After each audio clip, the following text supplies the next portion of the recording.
Barry, this is Ken. Can you hear me? Yes, Ken, thank you. Hi. Hey, Barry. Hi, Dan. How you doing? Good. We meet again on the Brady Bunch squares here. Okay, Ken, we're going on YouTube and I'm recording on Zoom. We meet again. And so whenever you're ready to go. Okay. We're going on YouTube and I'm recording on Zoom.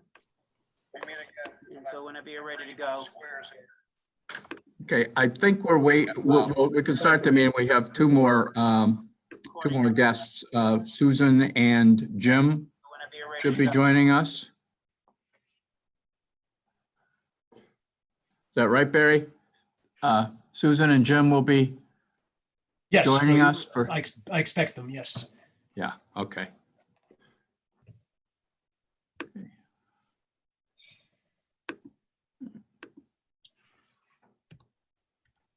Give it a couple things. One, we'll open the meetings. I don't have minutes. I have a pretty little doggy, and I saw a kitty earlier. We don't have minutes for the last two meetings, and that's an issue I have to deal with. So we have no minutes to vote on.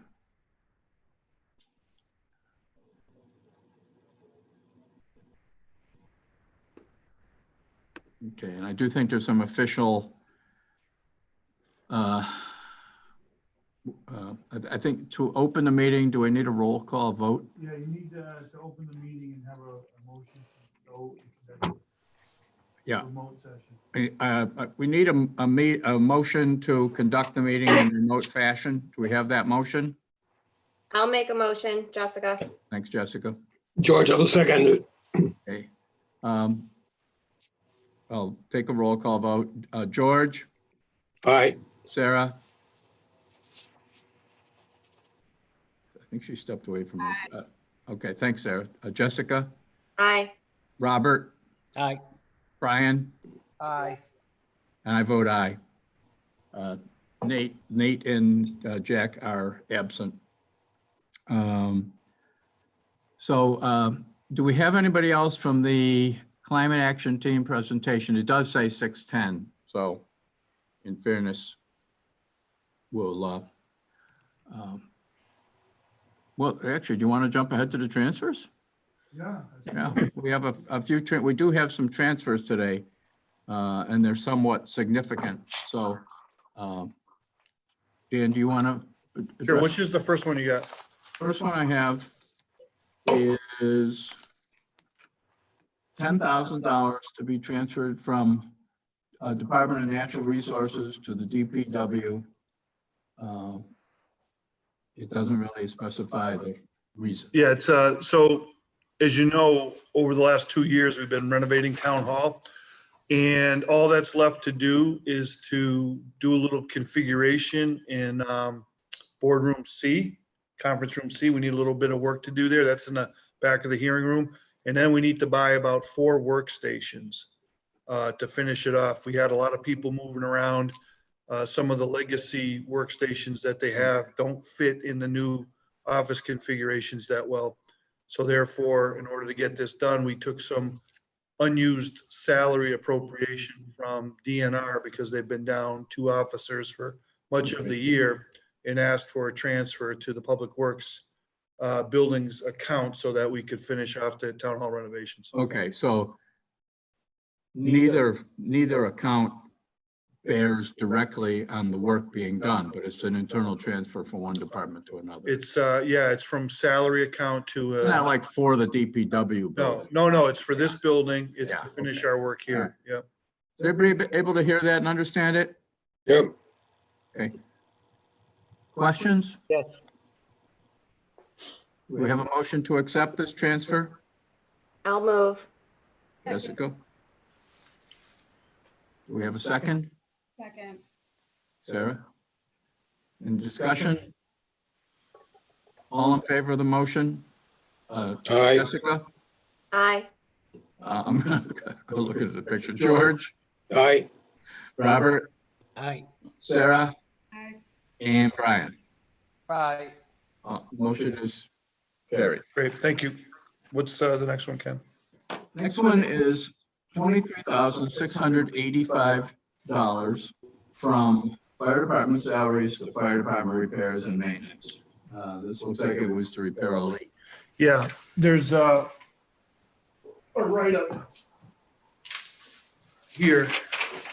So on this one, during an inspection that's required at Station 3, the inspector found that one of the boilers was leaking.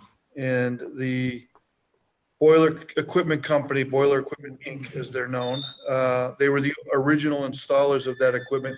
The leaks at the heat exchanger, if this were a boiler, once home, the entire system would need to be replaced. However, we were able to do some kind of interim repair.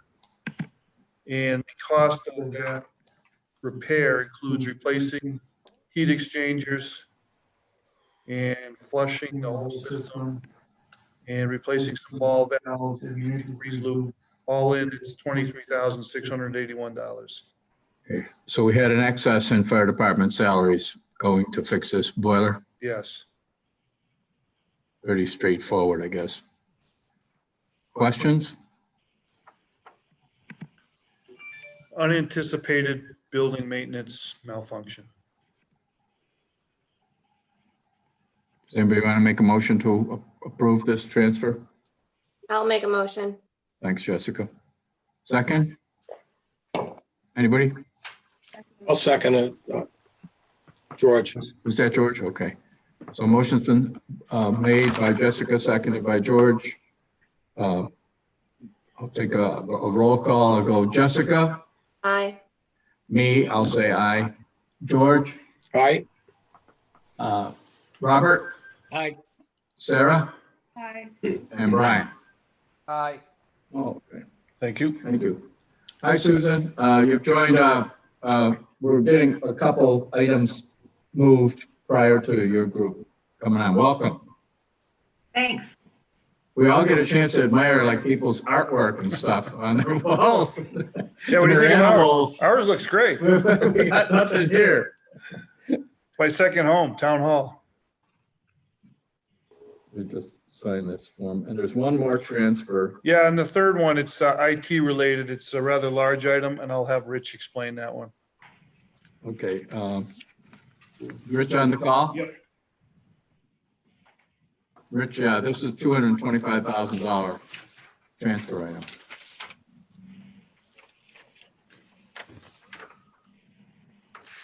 Rich, do you want to talk about this transfer? Where'd he go? Maybe he's in between floors. Oh, Rich, there he Sorry goes. about that. Let me just reshare that so you can see it. Okay. Yeah, he's gonna post the item.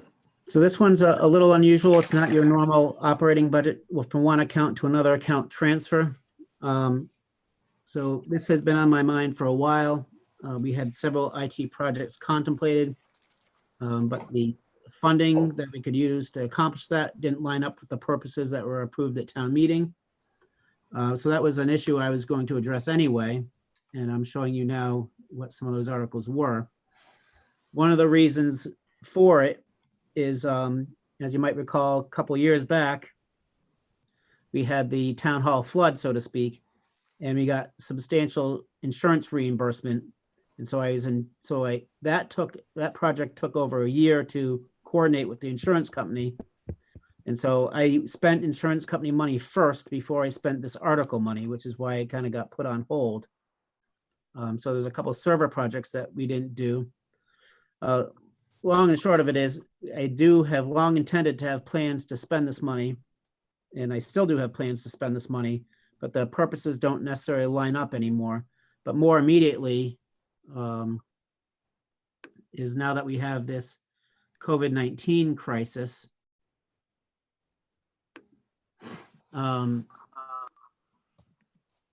we have been spending some additional IT funds that I hadn't contemplated. So for example, we bought several new laptops and PCs for remote work. We have bought some applications to enable remote work. We've bought Zoom video conferencing at a cost of several $1,000s. And we're getting some website and IT support.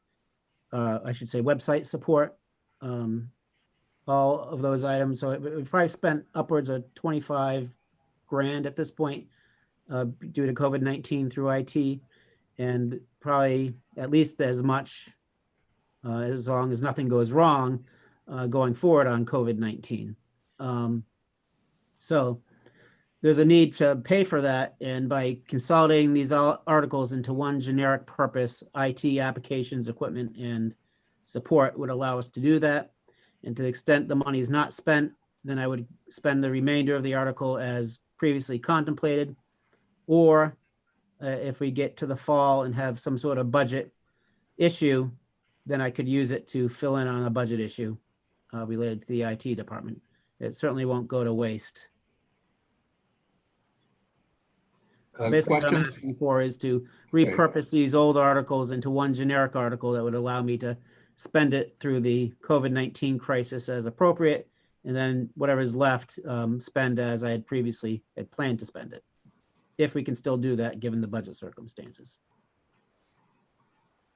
Okay, maybe other people, maybe everybody's got the same, and I think you explained it, but does that mean that some of these items that were on the sheet that you put in front of us, does that mean that they're still going to get done, or they're going to be delayed for future budget process? It's still going to get done. Okay, Probably will be putting some of it on hold. okay, We'll see what the current environment ends up being like, economic environment.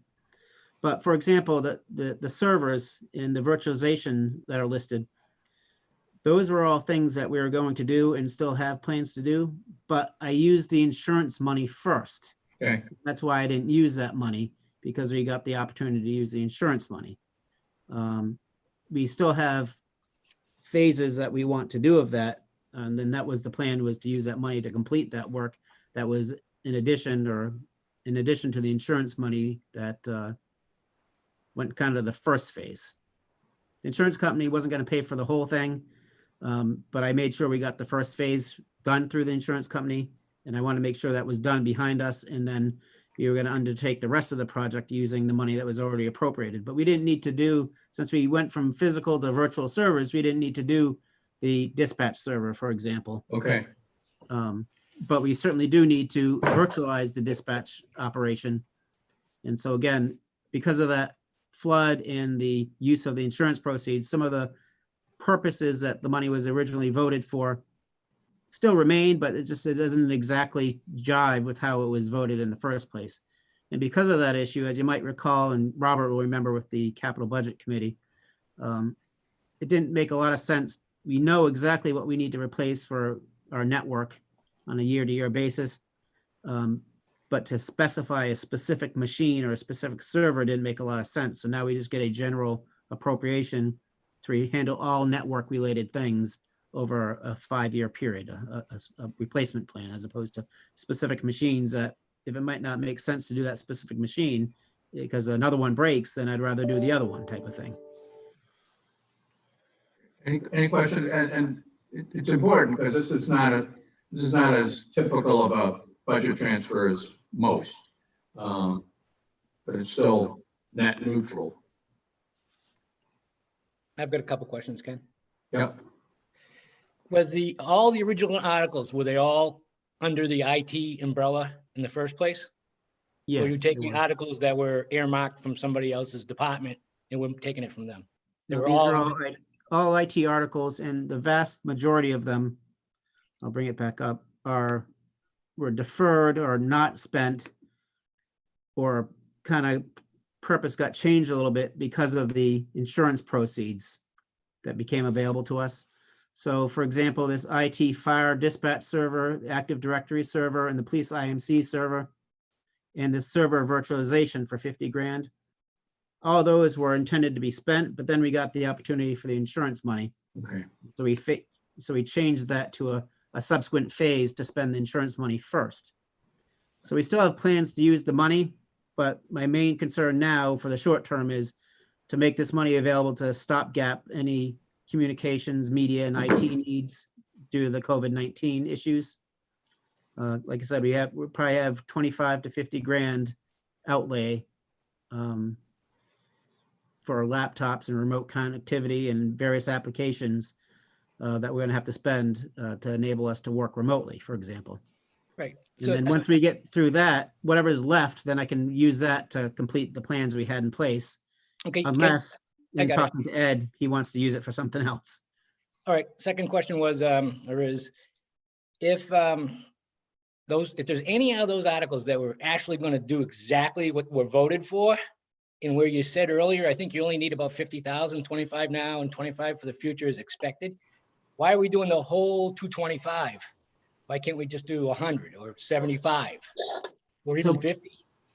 So what I meant by that was for the COVID-19 would be that the 25 to 50, that's for the COVID-19. So I just wanted to, so to your point, yes, we could do a lot less.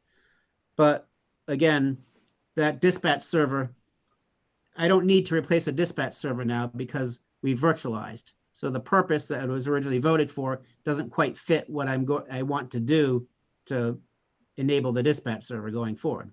All I'm thinking, Rich, is it's very early in this COVID-19 problem and how it's going to affect us. And this, we don't know how many people are going to be coming to us from different departments begging for extra funds. So I'm just saying I'd support 100% of what you're doing, what you need. But if there's anything in there that we were intended to buy, that the town voted for, and we're still going to do, I would leave it.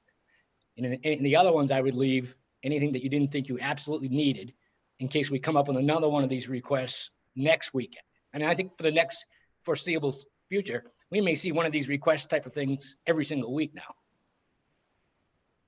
That was my statement. I'm good. Good point. Later in the discussion, later in this meeting, we will be talking about some of the higher, at this point, the higher level financial issues we're facing due to this. And I'll, near the end of the meeting, I'd like to set aside for our next meeting a way more detailed discussion on sort of exactly what you're talking about, as well as a potential revised budget.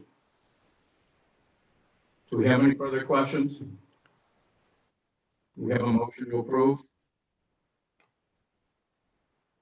I'll move. By Jessica. Yes. Do we have a second? Did I hear a second? Second. Sarah? I was on mute. I'll second it. Okay. Vote, all in favor, Roll call. Roll call? yeah, Jessica, Aye.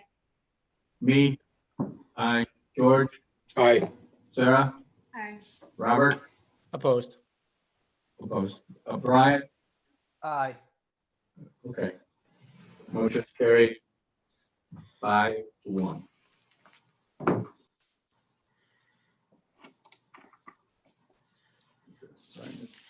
And we have Jim Wolf has just joined us. Welcome, Jim. Can you hear me? He's Yeah, he just came off mute. oh, okay. Oh, I have to unmute? Oh, no, you're unmuted. You're good. We hear you. And yeah, that's it. Okay. Okay. Next item on the agenda is the climate. I don't have the words in front of me. I don't want to misspeak about the title of the group, but our welcome guests, welcome. I don't know how you want to arrange this. We have Susan Starkey, Barry Margolin, and Jim Wolf. Thank you very much for attending. In the first Zoom that I've done. So Wonderful. how do you want to pretend you're here? How do you want to do it? Great. Well, thank you very much for having us. And when we first were looking at the climate emergency topic, it was months before any of us knew that we would be facing the kind of emergency we're in right now with COVID-19. So today, Barry Margolin and Jim Wolf and I are all three residents of Yarmouth. We each have a variety of roles that we serve. Like I'm on the Energy Committee and also co-chair of FCEN, and Barry and Jim have a variety of roles that you've read about as well. But we're part of an ad hoc grassroots group that is bringing a resolution, not a bylaw, but a resolution to the town meeting whenever that happens, to try to educate and inspire our residents to really step up to the fact that there are going to be impacts. There already are, like with the tornado last year, and in some respects, even with the coronavirus has got some relationship to what's happening in our world and our planet. But what we want to do is bring a resolution to the towns all across Cape Cod, and actually Martha's Vineyard's doing something similar, so that we can wake ourselves up to realize we are in an emergency that is not as evident as something like a tornado just yet, but it's going to cost us and we need to invest in it. So today, we really we trust your opinions and your work and value what you have to offer and want to know what questions you might have of us. You're the first committee that we've come to besides going to the moderator. And we would like to get your input on what we're proposing. So I'm going to speak a little bit at the beginning here, then turn it over to Barry and then to Jim, and leave time for you to then ask us questions and offer your input, hoping that at the end of, or actually by the time there's a town meeting, that you will have supported this resolution. Just for clarification's sake, will you be speaking to Article 29 and petition Article 30, or both, and in which order? I just want to be technical here. I have to do that. Yes, can one of my partners help me out with it? We're doing just the not the original bylaw that was put in place, but the second one, which is a resolution, which we Okay. sent you in an email in the last couple of days. Okay. So yes, it's Has everybody had a chance to, sorry. Has everybody had a chance to see that, or do we need, should we read it, or? Yeah, I would appreciate you to, because I never saw anything like it. Yeah, Jim, would you mind reading it to begin with? So this is a resolution for the town meeting, and I think it's going to substitute for a bylaw that may have been proposed, right, Barry? Yes, and we Okay. actually haven't seen the printed warrant, so Right. I'm not sure what the article number is, but I suspect it's only one of those two articles, Ken. Okay. So If it's on the warrant that we received a couple of weeks ago, I can read it myself. I just didn't know that. And so as long as I have something in writing, I'm fine. well, I think that the main change I think we have is that it's going to be a resolution rather than a bylaw. And I'm not sure whether, Barry, did the wording change? Is it slightly different wording? Should I read it here? Yeah, you may as well read Okay. the resolution because it's going to be substituted on the floor for the original petitioned article. I'm sure what was printed in the warrant was Okay. what was in the original petition. It's the one that starts with be it resolved. I think that's it, right? Be it resolved. Yes, should I read it real quick? I think it'd be helpful. It's only about Okay. 10 lines. The reason it's important is because I want to separate out whether we have a discussion about the recycling, the bottle issues versus the general climate issue. So Yes. that's important. Okay, so this is a climate resolution, a declaration of a climate emergency. Be it resolved that the town of Yarmouth recognizes that the climate emergency driven by human activity, including energy consumption and land use practices, and leading to global warming, rising seas, deadly storms, dangerous heat waves, acidifying oceans, and melting ice sheets, poses an imminent threat to the town, safety and economic security of the residents of the town. The town of Yarmouth, therefore, adopts as its policy the objective of reducing net greenhouse gas emissions from human activity within and by the town to zero at the earliest technically and economically feasible time, and directs that all officers and departments of the town take such measures within the scope of their respective responsibilities and authority as may be necessary and prudent to facilitate such policy and objective. That's it. Okay. And so I want to just make 2 points for you, and then we'll move on to Barry's comments.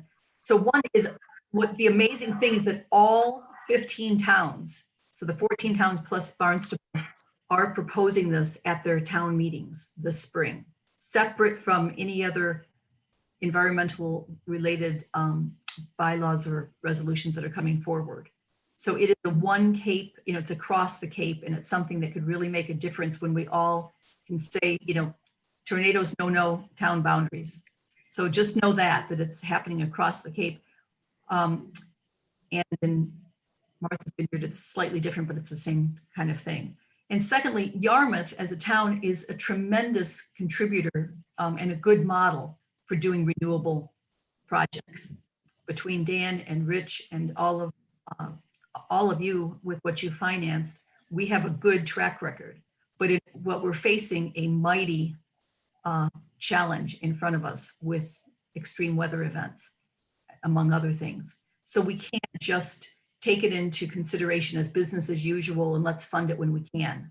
Because even as you talked about today, requests come in that we never expected before. We are in unprecedented times. So we want this to be a wake-up call for folks to say, we need to be prepared. We're not asking for there's no financial ask here other than to say, let's all agree that we know we're in this for the long haul. Okay. So Barry, how about you? Can you share with us? Sure. So I'm a homeowner in West Yarmouth.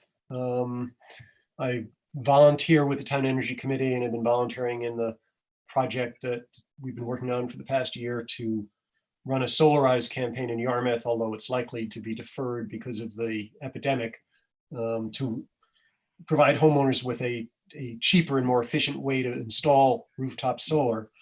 I installed rooftop solar on my house 2 years ago and made an investment decision that the return on the investment for me was going to be better than I can get in any financial market.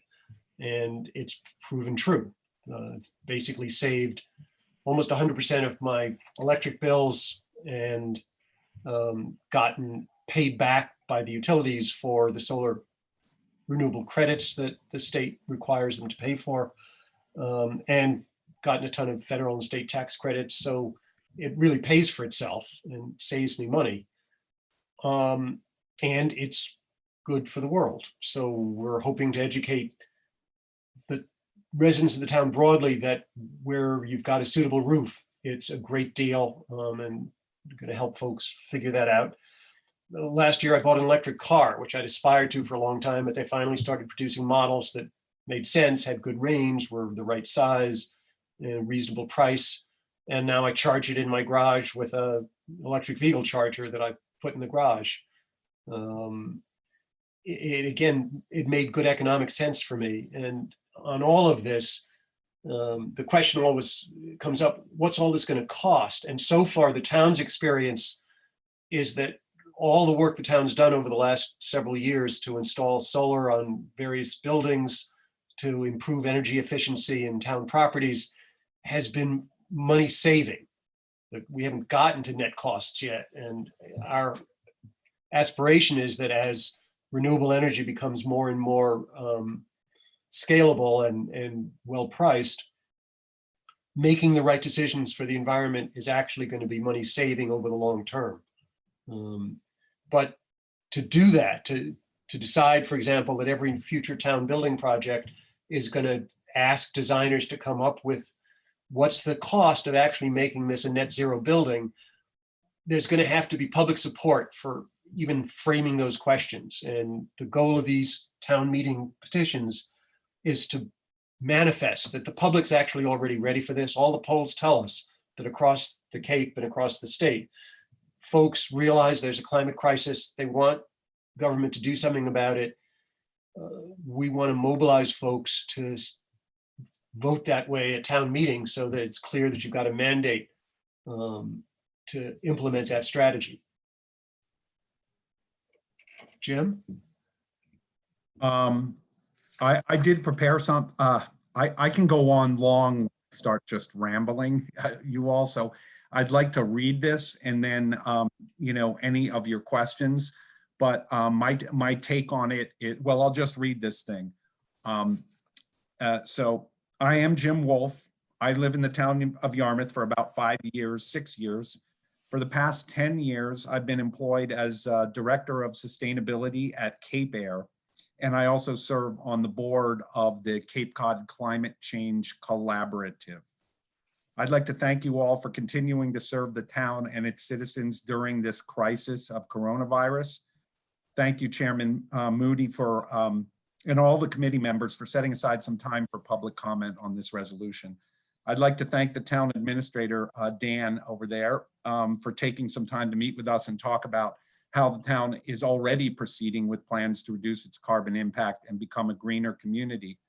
And I also want to say that I hope you and all your families are healthy as we practice social separation and home quarantine. I'm very excited to be able to comment by remote participation in your meeting. And if we wish to look at a silver lining in these times, let's consider that our remote participation will require less carbon to be burned for transportation to and from our meetings. I'd like to say a few words about why your committee's vote to support the climate resolution is important for its passage at town meeting. It's a significant way in which the FinCom can show leadership for the town to continue to move toward a cleaner and more fiscally green future. Governing a town is significantly different from running a company, but I'd like to share some lessons learned at Cape Air regarding the financial benefits that have accrued over the long term when an organization commits to investments in reducing its dependence on fossil fuels. In 2009, leadership at Cape Air determined that we needed to pay attention to this issue of man-made climate change and to make a strong commitment towards mitigating our company's fossil fuel burn, which was necessary to conduct our core business as an airline. So we adopted a strategic initiative in 2009 with a 6-pronged plan to guide us.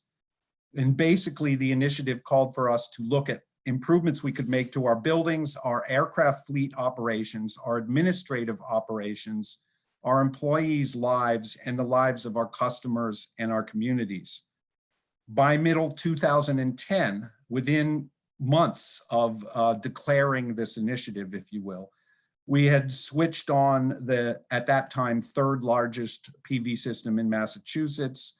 We were fully engaged in energy audits at all our facilities, and that's 40 around the world, and had created programs to help our employees reduce their energy use at home. Thanks to that 2009 initiative, every decision at Cape Air since has taken into account how we can do what we need to do in a way that will be energy-wise into the long-term future, as well as fiscally wise.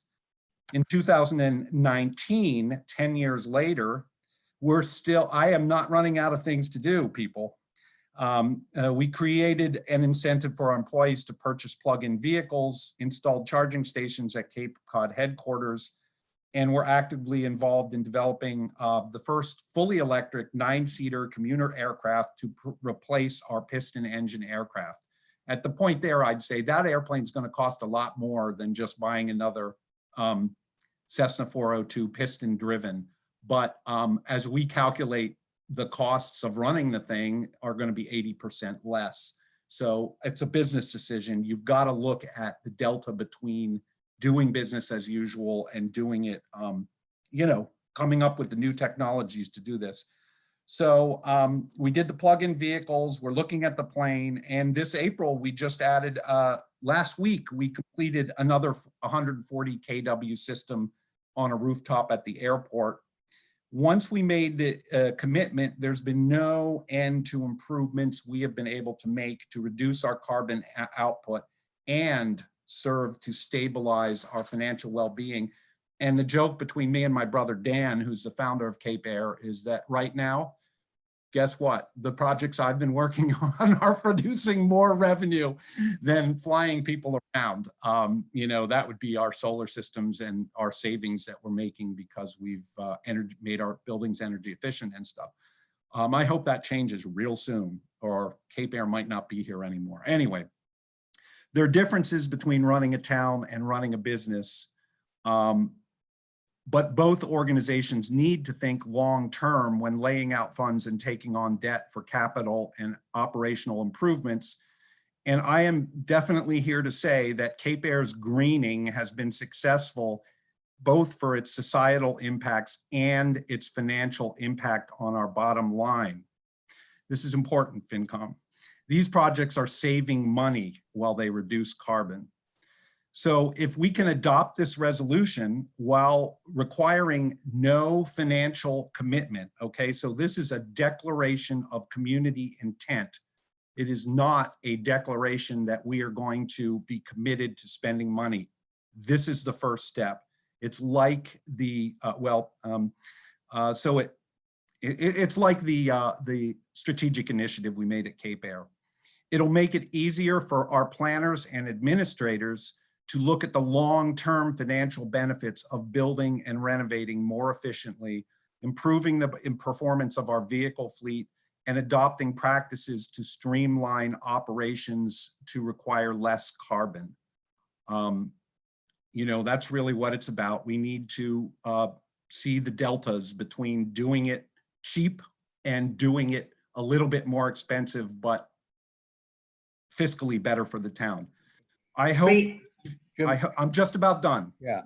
I hope that you see fit to support this resolution before it appears at town meeting. I see its passage as a declaration of community intent, and I can assure you that it will work for the town in a similar way that Cape Air Strategic Initiative has worked for us, by ensuring that all decisions considered in light of carbon reduction with long-term financial benefits for the taxpayers. So I do think it's a place where the Finance Committee can sort of make a statement and lead when the voters are approaching this. Thanks. That's it. Great. We didn't leave a lot of time for questions from you, but possibly Dan or Rich could fill us in once you've got them. But Ken, where do you want to hear? Well, I'm sure there's some, let me just, for your when you're dealing with a finance committee, myself included, you're dealing with people whose background tends to be tangibility and empirical information. And so it's important, and I realize it's a little bit, I don't want to say it's ethereal to put out a policy statement or resolution that sounds like who could possibly disagree with it. But this group, I'm sure, wants to know, but what is the further meaning of it? And where does it go next? And I'll just ask a sort of a rhetorical type question. Would this have happened at Cape Air? Was there a resolution at Cape Air, or would it happen anyway for economic reasons? Did you have to have a resolution, or did you just say, we got to do the right thing here for our organization, and then equate that to the town possibly? We did have to have a resolution, a declaration of intent, because again, the analogy between town and business is a little bit different. Cape tries to be an upside down hierarchy in that it's supposed to respond. The people at the top are supposed to make things better for the people at the, with the ideas bubbling up. But it was a resolution to an acknowledgement of the problem. So in that sense, this declaration is the same. You have to acknowledge why we're motivated to do this. There was no guarantee that it would prove financially significant to evaluate decisions because of climate change and because of trying to mitigate it. But what we found is that with that resolution, that strategic initiative, I was able, for instance, I don't know anything about aviation when I came to the company. My background was in building and stuff like that. So what it enabled us to do was evaluate projects with this in mind. And I think when you talk about next steps, if you look at something like the RFP process or something like that, you look at possible changes that can be made so that when engineers start designing a building or architects start working for us, our town, they are required, for instance, to show the difference between building A and building B. I think that's what I was Yeah, trying to get at, Jim. For example, a couple yeah. years ago, we passed an article for a green community, meaning that builders had to meet certain requirements in insulation and, stuff like that. So other questions from other people on the committee? I know there's some.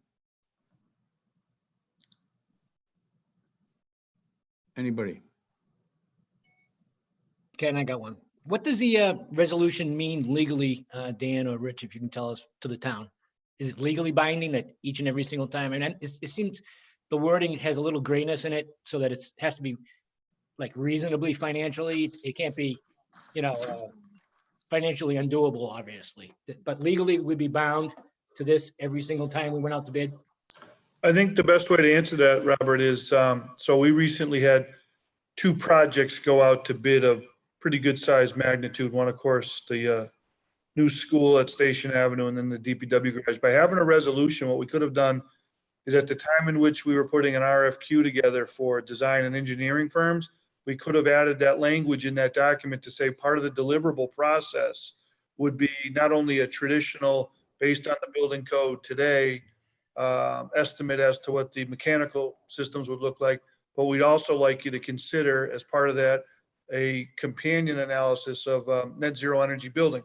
So without having some sort of like driver like that, it's really hard to get a company to respond. Like the state typically on projects now will ask for that type of analysis done. What an architect, like happened at the school, they came back to us and said, well, that building will be like LEED certified silver.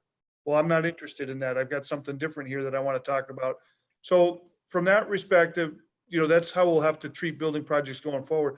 But there's no, and then you'll see what the dollar value is on that. But it's different from a bylaw. There'd be no binding requirement necessarily to live by that. Because one of the problems that you run into is, I asked early on with the school building project if ground source heat pumps would be considered at that point.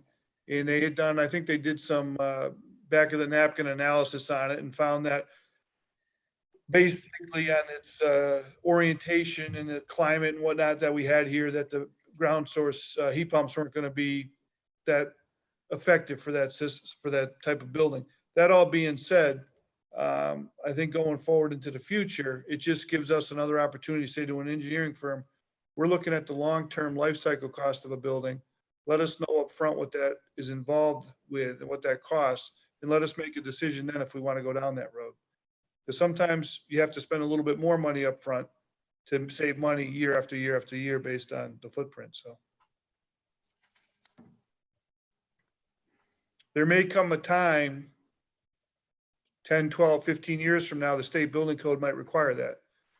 If you go over the evolution of the code over the last 10 years, from where it was just when green communities came around to today, there'd be many people that would tell you that, 10 years ago, you would have never achieved the types of efficiencies out of a building that you get today. And that's the state kind of putting a foot on the gas there, So the next evolution of this is going to be related to 10 years from now, the building code will probably demand buildings be built like this. Thank you, Dan. Any other questions, comments from either Barry or Susan? One other thought just is the reason why it is ethereal versus concrete is because we are trying to get something to happen across the whole. That was my word. I don't want to memorialize. Yeah, but I hear you. It's I believe in climate change. I believe in climate change. I don't think it's ethereal, but the wording, for example, it doesn't have a date. it doesn't say by 2030 or something like that, right? Where Right. a number of, you know, resolutions all over the world pick dates, et cetera. So I get you. Yep. Barry, anything else you wanted to add on that wording? No, I mean, I think we were trying to draft something which wasn't a hard question, which was a way to get the citizens of all the towns to demonstrate that there is consensus to work on climate change. Most of the work is ahead of us. It's not solved by passing this resolution. It's this whole to-do list that follows from it that is going to pose the hard questions. Ken, if you The could just world add, we're living in right now might be a dry run for 30 years from now, so, or less. Ken, if I might add just the, to the group that with town meeting being likely, well, it has been extended once and likely to be extended again. If you have revised wording, if you could get that to us, we might have an opportunity to update what ends up being printed in the warrant. Oh, Will Article 29 be eliminated? Article 29 is the, at least, is the sale of single-use plastic water bottles for commercial use. Will that be taken out? so that is another, that is not, That's another component. I mean, I would say it's important, but from a political standpoint, this is different because what this is really trying to do is give support to the town by the voters sort of laying out there that they support this idea in planning and making all decisions. The bottle bill, the plastic bag ban is sort of, is a different kind of animal. I mean, that's about a particular issue, and we're not on Article 29. Okay, that you've cleared it up because I Okay. wouldn't, you know, if I'm giving advice, I wouldn't want it to overshadow the message. It's easy to mix these two together. Right. Article 29 was petitioned by an entirely separate group of Okay. petitioners. All right. I don't even know who they are. Well, we know some of Okay, them, I that's guess. Jan's but- group. Okay. Yeah. Okay, that helps. That's Jan. Yeah, that's right. Okay. Jan. And that's why I beg a little bit of confusion because Jan was sort of a liaison in setting this up. So, Right. yeah, Right. so maybe I'm the only one that's confused, so. So if you want to look at it, I mean, a ban on plastic bags, which would have, I mean, it's like. It's The not town bags, is great. it's the this is not, we won't discuss, we don't have to Okay. discuss this today. If that's not your Okay. group, that's perfectly fine. I think I'm. Yeah. speaking for Well, we appreciate the time and I know we're running over, so I want to let you move Okay. on. Well, thank you very much. Yes, and Rich, we will get back with you about the wording to see if we can update it so it's less confusing. Okay. And so that it can be printed, right? Is that what you're saying, Rich? Correct, yeah. That's Great. fantastic. That would be terrific. Good, thank you all very much. Thank you. All right. Bye-bye. Bye. Thank you. Okay.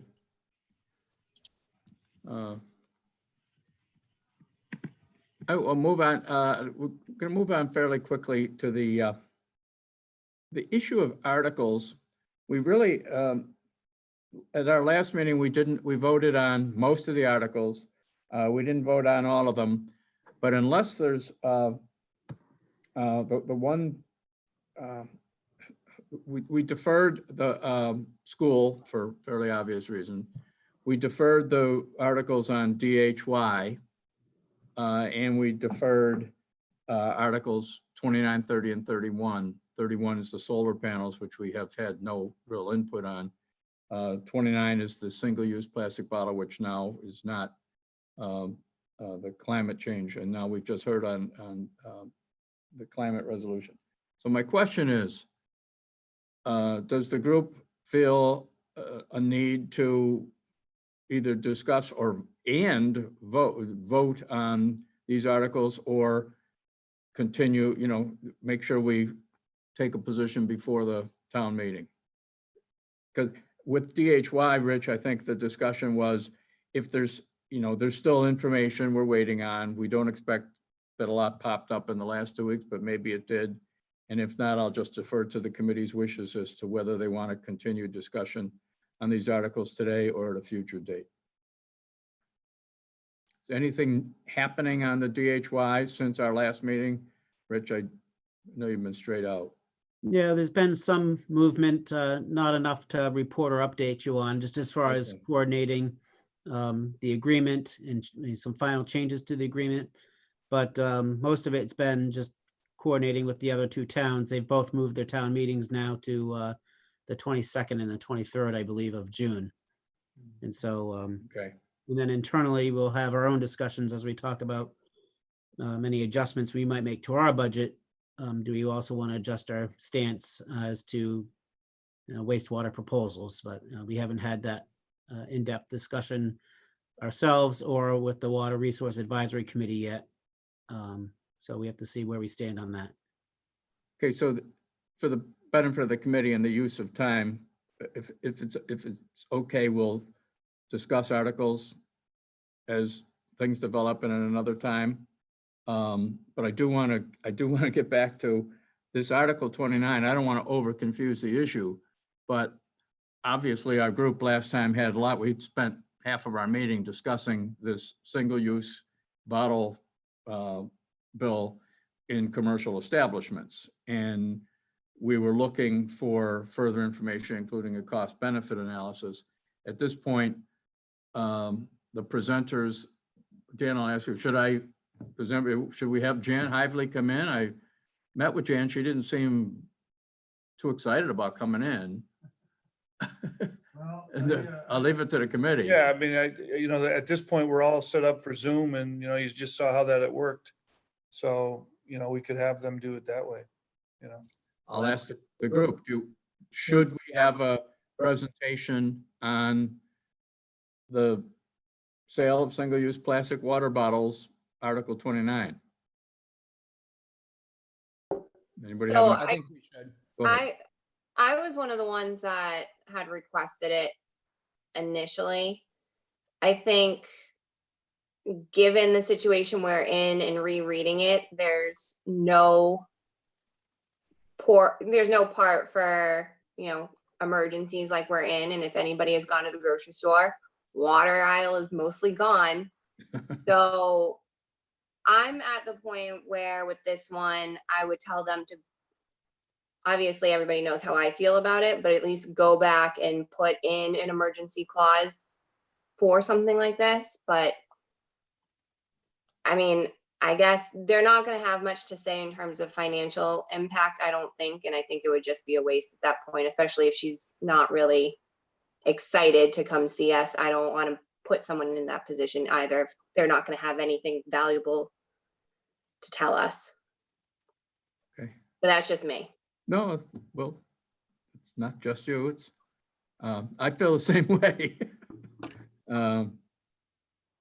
So in the absence of how about this? In the absence of a request from an advocate of an article, we will simply take those articles as they stand based on the committee's observations and review.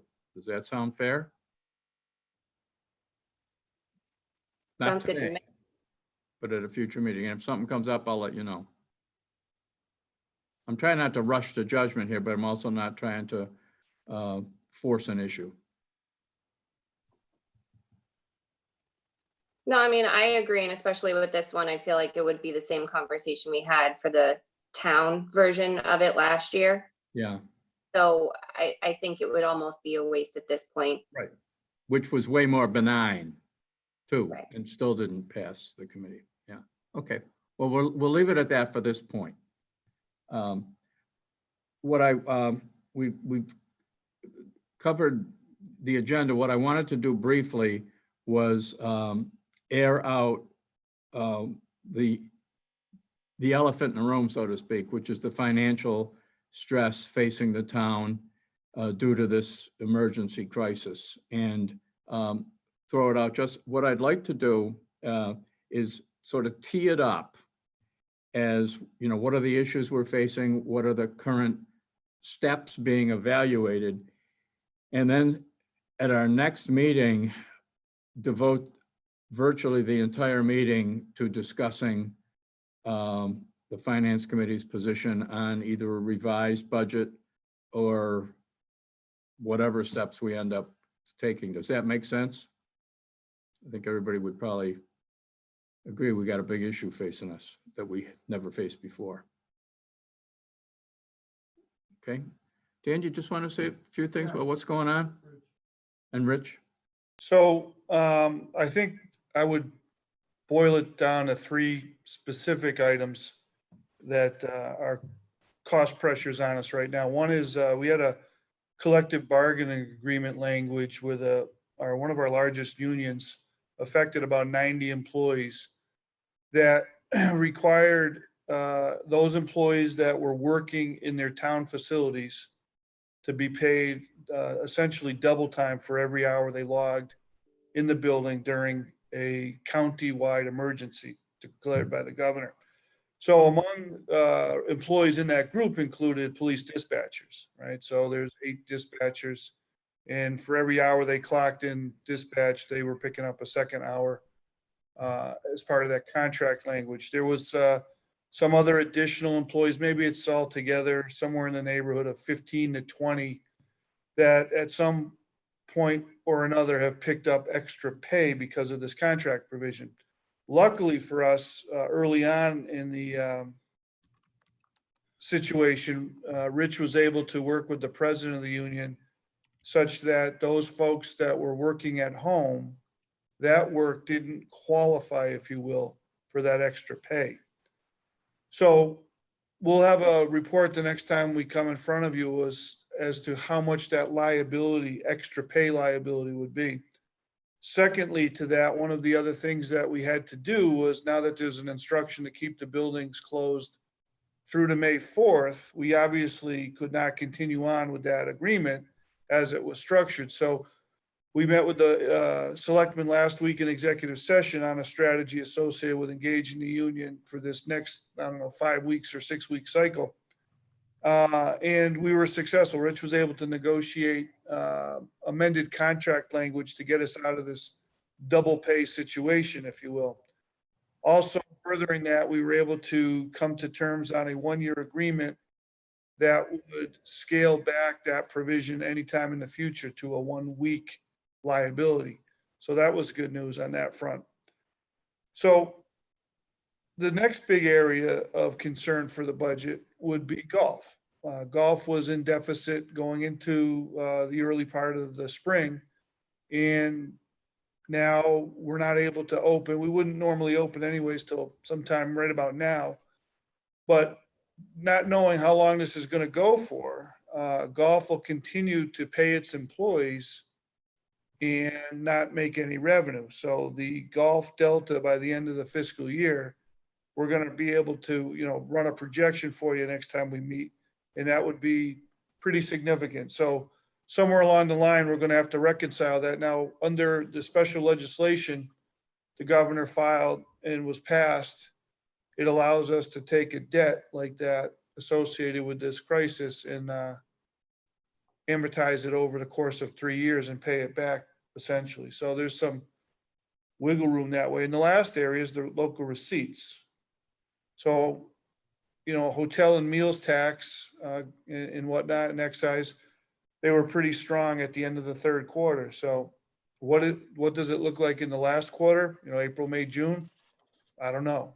But certainly if it's off projections by a certain amount of magnitude, the worst possible time to have a hole in your budget is at the end of the year when you have very little time to, configure your spending to satisfy whatever shortened revenue you have. So Rich and Ed Centeo are working on a strategy to present to you as to how we could, if we are in deficit, to the extent possible, maintain the level of town services without too much harm and be able to patch all the holes and get us in position for fiscal 21, which I think the state is saying to us now, the rosy projections of the budget that the governor made his projections on aren't going to hold up, right? So the whole forecast of the state budget's going to be thrown into kilt too. So we're going to want to be flexible, and on a lot of things we'll put in front of you options to say, you know, like we'd like to hold up, you know, this amount of money in reserve. And if everything works out right, we could go ahead and use it as it was intended. If we're in deficit, we could use it for that. So we'll have a more detailed plan next time we get together. But Rich, unless you want to add something to the whole scenario. Yeah, and I guess to Dan's point on the local receipts, right now in our budget, our balanced budget that you've seen and we have been discussing, we relied on 16.7 million of local receipts. And so what Ed and I are contemplating is if those receipts were to be reduced by 25%, how would we balance our budget? That and a 10% reduction in the state receipts, which are for Yarmouth relatively nominal, but so with a 10% state aid reduction and a 25% local receipt reduction, how do you balance the budget? And so Ed and I are looking at, you know, do you do it? There's, you know, differences in how you could approach it.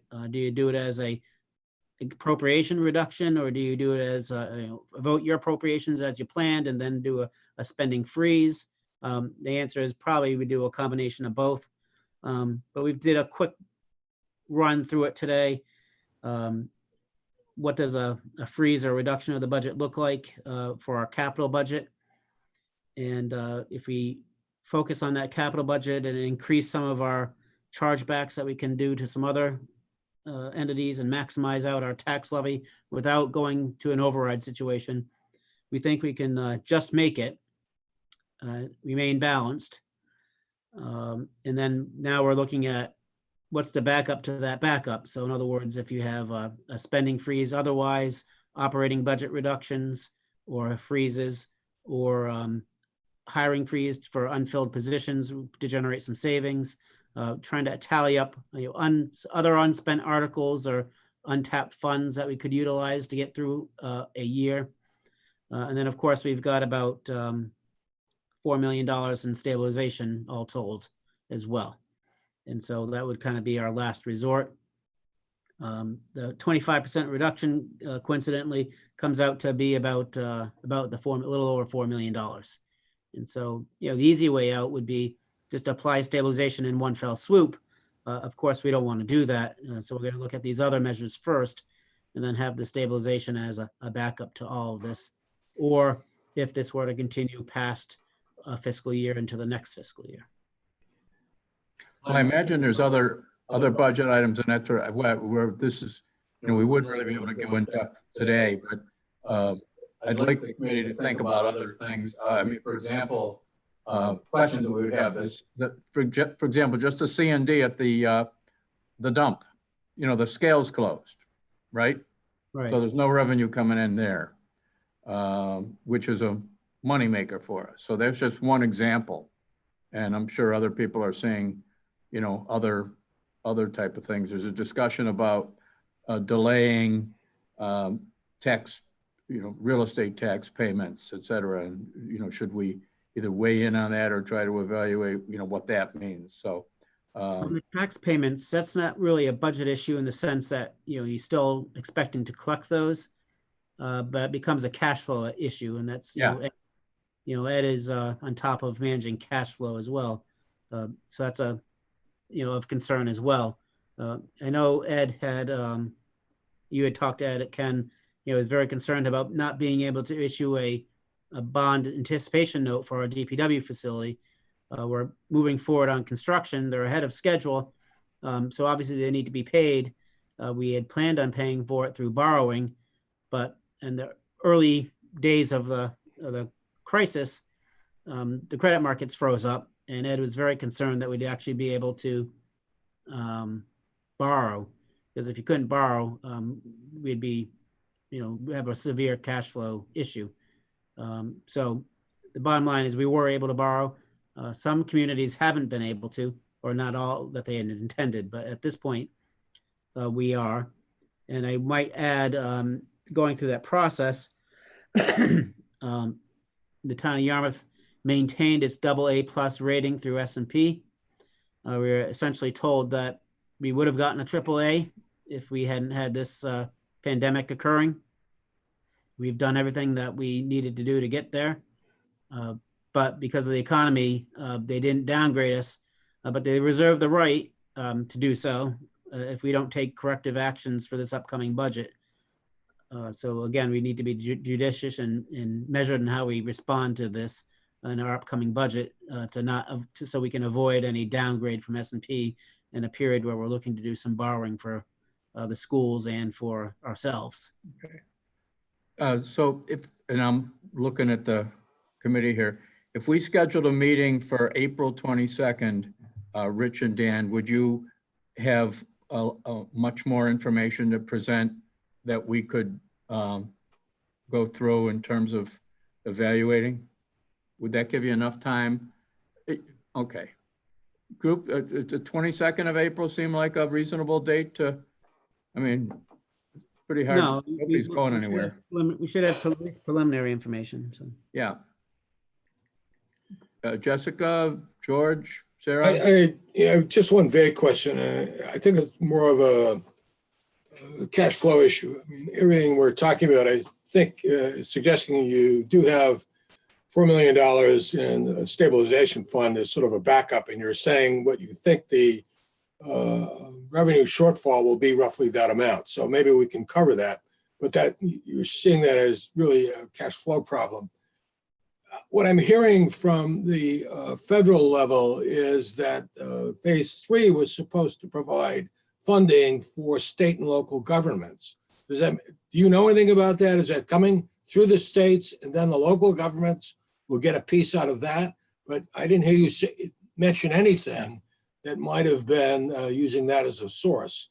And is that something that, could be ultimately the way we resolve this? And the other things you were talking about solve the immediate cash flow problem, but ultimately, the way of paying it out is through, I'm assuming it's going to be some borrowing facility that the federal government's going to make available. So that ultimately has to be paid back too. Well, You yeah, mean we like haven't similar had to any- small businesses, yeah. We haven't gotten anything definitive from either the state or federal governments as to what they might do. So we're not planning on that. We're planning on being, how do we approach this, getting through this ourselves? And then if we do get some sort of reimbursement, then we'll adjust accordingly. But we don't have any guidance on that at this point. I mean, I'm merely saying that one of the holdups in stage 3 for that piece of legislation that did pass was provision for state and local government. And so I don't know the amounts, but the fact you never even raised the issue suggested either I missed something, I'm not privy to the exact actual statute, but this is law right now. Yeah, I can say that there was in the downturn of 08, 09, an enormous amount of the ERA funding went directly to states to generate money to give to cities and towns to keep public employees on the payroll.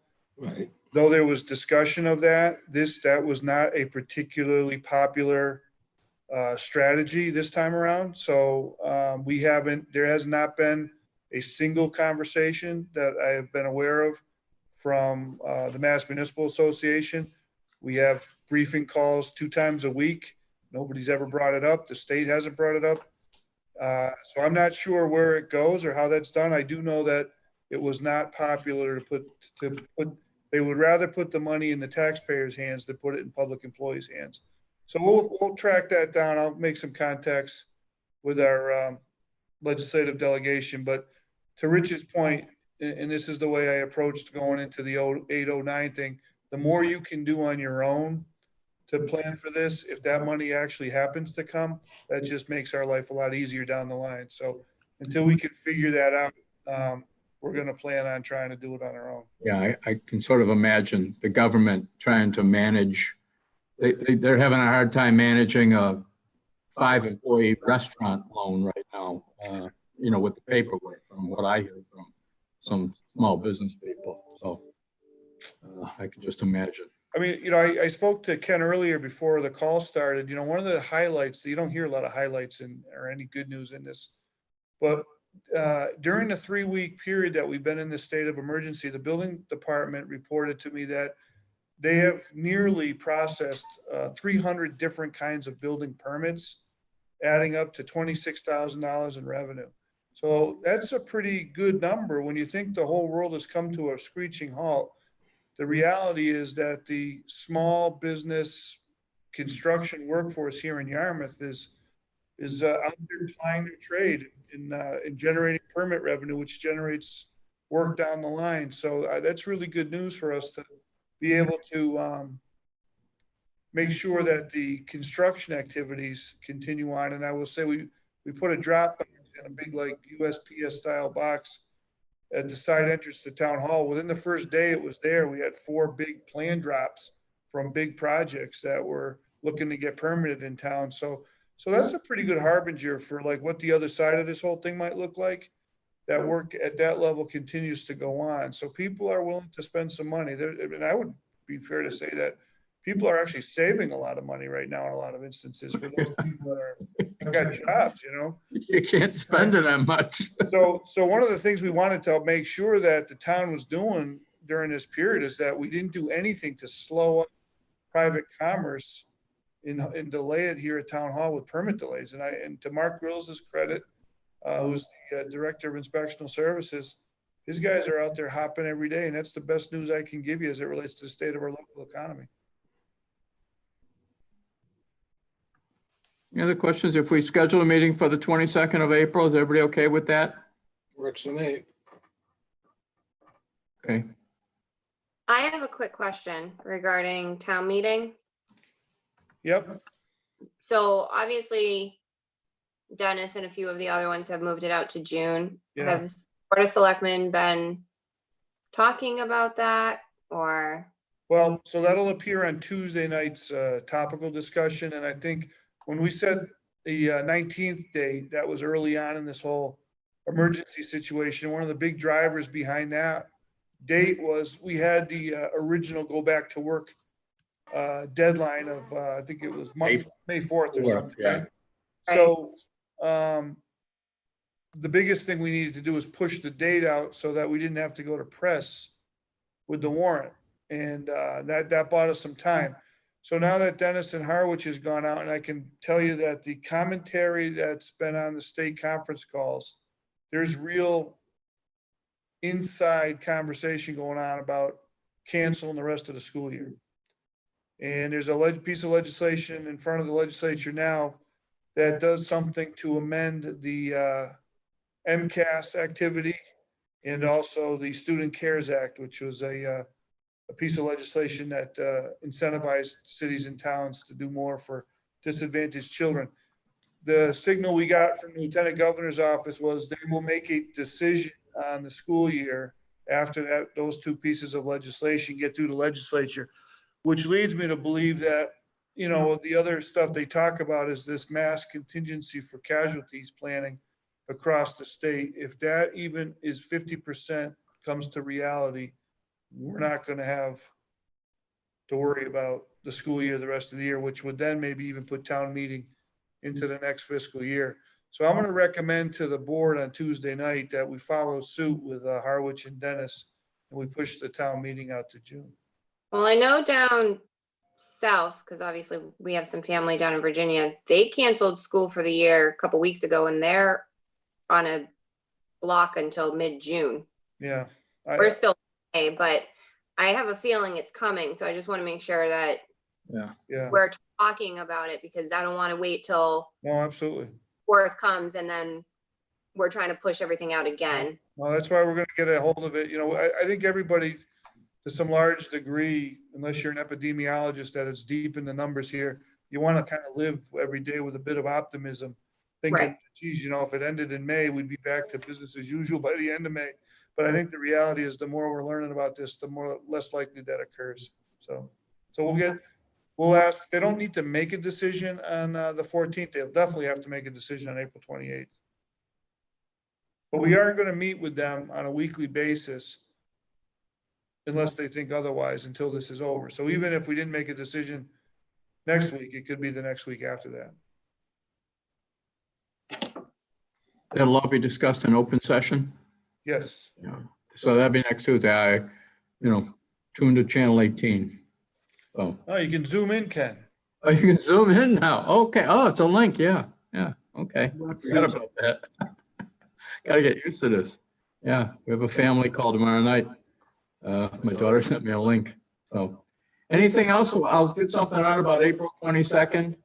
I guess I alluded to before, I do have to, for some reason, Beverly, you're not on this call, are you? By phone, for some reason, she has not been joining our meetings. But this is taped, so we can give it to her. I know, but I asked her the last time, I got to work on that. So just in case you wonder what's going on, I'll have to, I reached out to her to make sure she was okay. She said she's fine, but she's got sort of responsibility here that we could use the help. So I'll get something out for April 22nd. Any other business, anything anybody wants to discuss? Formats seem all right to you? Sarah, you're in your office, right? Me? No, Are you in your office? no, that's my kitchen. Oh, your kitchen? Dining room. Oh, it looked like you've got your law degree framed behind you. Oh, no, that's Town Neck Beach. Oh, okay. I do have my office Yeah, chair. well, I can see. Yeah, I did go in and get my chair and bring it home with me because this Oh, got okay. too much from kitchen chairs for working from home. The Center Square on Oh, it you- tonight. Yeah, Center Square. Okay, well, thank you, everybody. Thank you, Rich, for setting this up, and Dan. And we'll continue with our next meeting will be the same format. And I don't think we'll have any presentations from any other groups, unless if something happens in the next couple of weeks, I'll let you know. Okay? Move to adjourn. Stay safe. Second. See ya. All in favor, aye. How do I turn this damn thing off?